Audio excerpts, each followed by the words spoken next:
ગુજરાતની સિસ્ટમના સડાની સૌથી નિર્લજ્જ તસવીર સામે આવી ગઈ છે। રાજકોટ ગેમ ઝોન હત્યાકાંડ વચ્ચે નિર્લજ્જ તસવીર। મોરબીમાં જે થયું હતું તે રાજકોટમાં એક તરફ જીવતા માણસનો કોલસો તો બીજી તરફ પરભરતી નિર્લજ્જતા। ઘટના સ્થળે સાહેબ માટે ખુરશી લાવતી દેખાઈ પોલીસ। આરોપીઓને પકડવાને બદલે સાહેબો માટે ખુરશીની વ્યવસ્થા થાય છે। લાશો, રોકકડ અને ડુસકાઓ વચ્ચે સાહેબા દ્રશ્યો તો જુઓ।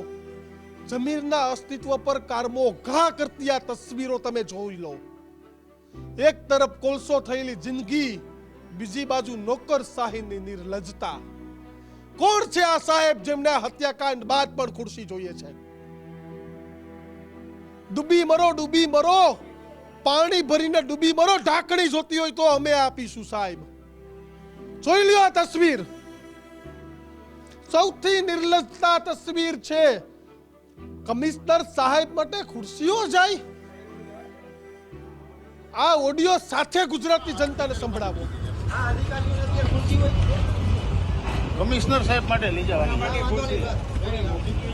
આરામથી કમિશનર સાહેબ અત્યારે ખુરશી દેવાની સાહેબ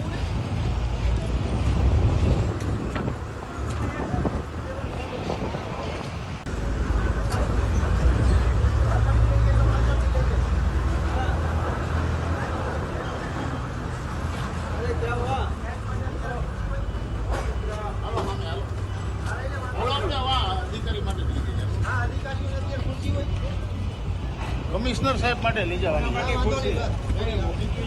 આરામથી કમિશનર સાહેબ અત્યારે ખુરશી દેવાની સાહેબ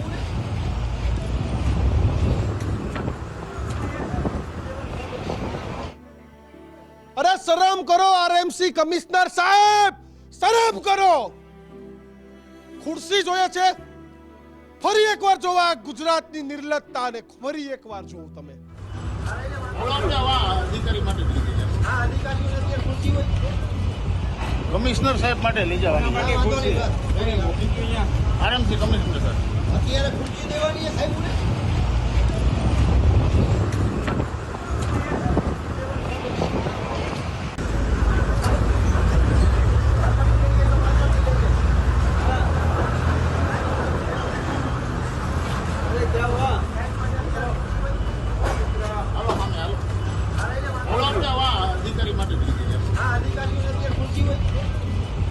કમિશનર સાહેબ માટે લઈ જવાની આરામથી કમિશનર સાહેબ અત્યારે ખુરશી દેવાની સાહેબ આરએમસી કમિશનર, તમારામાં થોડીક પણ શરમ હોત ને સાહેબ, થોડીક પણ શરમ, તો આ ધંધા તમે ન કર્યા હોત। તમે મોરબીમાં લાપી પથ્થી કરવા લાગ્યા હતા, અત્યારે ખુરશીઓની વ્યવસ્થા કરવા લાગો છો। સાહેબ આ પ્રકારની સ્થિતિ છે આપણા ગુજરાતની, આ પ્રકારની સ્થિતિ। તમારે પાણી જોતું હોય તો ડૂબી મરો, ઢાંકણી અમે આપ્યા શબ્દો અમારે પત્રકાર તરીકે વાપરવા પડે। આનંદ પટેલ સાહેબ, તમારા જેવા આઈએએસ અધિકારીઓના બાપે 32 મરી ગયા અને ખુરશી જોઈએ તમારે? આ બેસવાનો સમય હતો સાહેબ? આજે ગુજરાતની એક માં એક દીકરાને રાતે જમવાનું નહીં ભાઈ। કેટલાયના ઘરે આંધણ નહીં થયા હોય, પણ તમારે તોલી બાબુશાહી, એસી રૂમ જોઈએ, ધર્મેશ, કિશન, મુફદ્દલ, મારો ગુસ્સો વધારે છે। કોઈ સંજોગોમાં આ વસ્તુ ચલાવી દેવાય એવી નથી। આ સિલસિલો છે, મોતના સિલસિલાની ઘટના। આ એ પત્રકારત્વ અત્યારે બોલી રહ્યું છે। આમાં ગુસ્સો વ્યાજબી જ છે અને ન્યાય મળવો જ જોઈએ, કારણ કે હવે હદ થઈ ગઈ। કિશન, મોતનું તાંડવ અને આ સાહેબોને ખુરશીના મોહ નથી છૂટતા। આમને છે ને પ્રોટોકોલની એક ટેવ પડી ગઈ હોય છે કે આઈએસ મીન્સ પ્રોટોકોલ। એમના કમાન્ડોની દીક્ષિત જિંદગી હોય ને ઈ સજા જેવી જિંદગી હોય। જો એકવાર દરવાજો ના ખોલે તો સાહેબ એને ખખડાવી નાખે। એ કમાન્ડો, આમના નોકરો, આમની જે ચપરાસી, આજે આઈએસ ને જે ફેસિલિટી મળે ને એની જિંદગી જન્નુમ જેવી હોય દીક્ષિત। આ લોકો એટલા દબાવીને રાખે, ધમકાવીને રાખે કે સાહેબ પહોંચ્યા હોય ને, આ ચેર હોય ને, આ ખુરશી, આ સફેદ કલરનો રૂમાલ રાખવાનો। અરે ભાઈ, તાંડવ હતા, બત્રીના મોતના તાંડવ. તોય અહીંયા ખુરશી જોતી એમને હતી તો સાહેબ. બધે ખુરશી જોઈએ ભાઈ. જો એમના કમાન્ડો જોયા બિચારા, એમના મોઢા જોયા. સાહેબ દયા આવે આપણને દયા આવે કે આમની જિંદગી કેવી હશે, આ નોકરોની જિંદગી કે બિચારા આટલા મોતના તાંડવ વચ્ચે.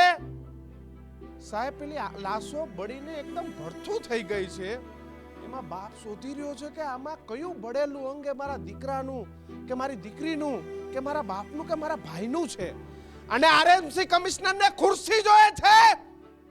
રાજકોટની પ્રજા ધોકા લઈને તેથી નીકળશે ને, તેથી અધિકારીઓને ભાન પડશે કે તમને કેવી ખુરશી જોઈએ.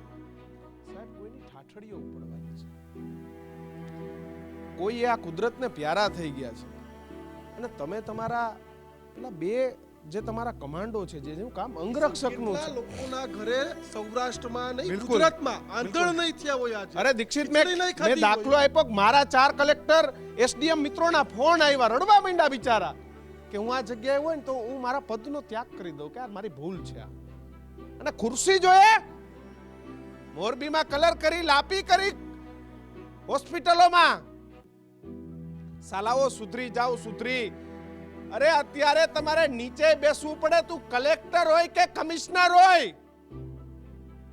તમારા પાપે, તમારા ભોગે, તમારી લાપરવાહી, તમારી અણઆવડત, તમારા કર્મચારીઓની ભ્રષ્ટાચાર કરવાની લાયકાત, તમે જે નેતાઓ સાથેની ભાઈબંધી અને તમારી જે આખી એ જે ગોઠવણ છે ને એનો ભોગ આ 32 લોકો બન્યા. દીક્ષિત બિલકુલ. મુફદ્દલ 32 ના મોત. એક બાજુ તાંડવ થતું હતું 32 ના મોતનું. ગુજરાતની એક માં એવી નહીં હોય, એક માં. આ કમિશનરને કલેક્ટરને પણ માં હશે, એની માં પણ આજે રહીડી હશે, મને વિશ્વાસ છે. આ સાહેબને ખુરશીનો મોહ ન છૂટે. મને છે ને એક વાત કેવી છે કે આ દ્રશ્યોમાં જે પોલીસ કર્મી ખુરશી લઈને જાય છે ને, મારે એમને દોષિત નથી ગણવા. એમના ચહેરા મારે બ્લર નહોતા કરવા એટલે મેં દેખાડી દીધા સ્ક્રીન પર, પણ હું એમને દોષિત નથી ગણતો. એ ખુરશી લઈને જાય છે, એક તરફ રોકકળ, એક તરફ ડુસ્કા, આખી જિંદગી. ડ્યુટીની આરએમસી માટે ખુરશી લેવાની છે. હા, એટલે હું એને દોષિત નથી ગણતો.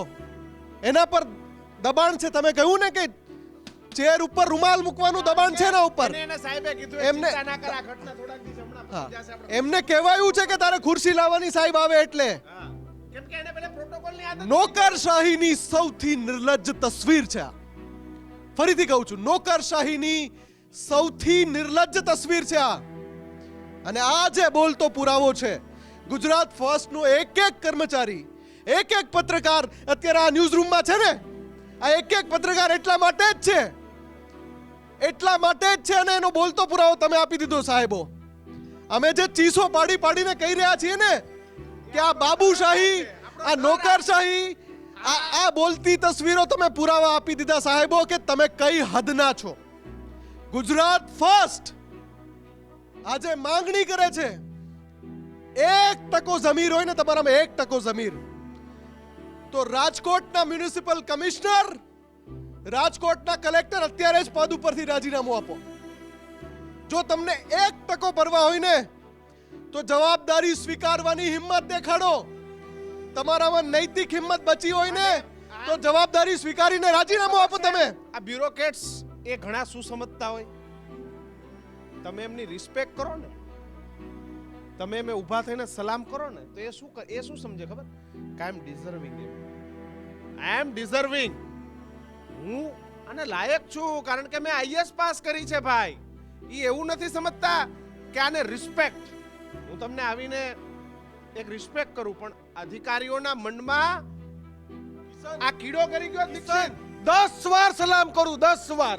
સારું આ કામ 32 ન મહિલાને સારું કામ કર્યું હોય ને ભાઈ, તો કરીએ.